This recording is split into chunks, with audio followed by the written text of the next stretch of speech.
kā ir grūtāk palicis nekā iepriekšējās sezonās. Tā kā grūtāk, tā kā visas treniņas ledus gan sausie. Daudz jaunas vingrinājums, kur daudz labi palīdz stiepšanās. Viss kaut kā tā. Kas tev pašam liekas, kas tev ir labākās tās īpašības prasmes?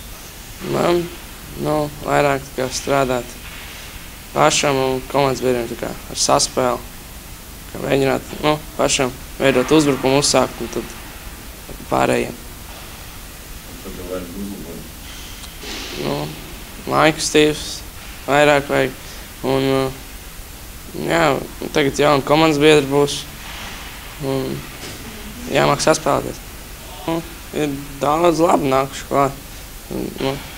Tā no citām komandām, ar kuriem tu nesi spēlējis, tu pats nezini, kā viņi, bet tagad uz ledus īstenībā diezgan labi spēlē.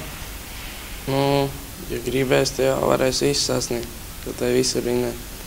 Bet, kā komanda pati jutīsies pirms spēlēm.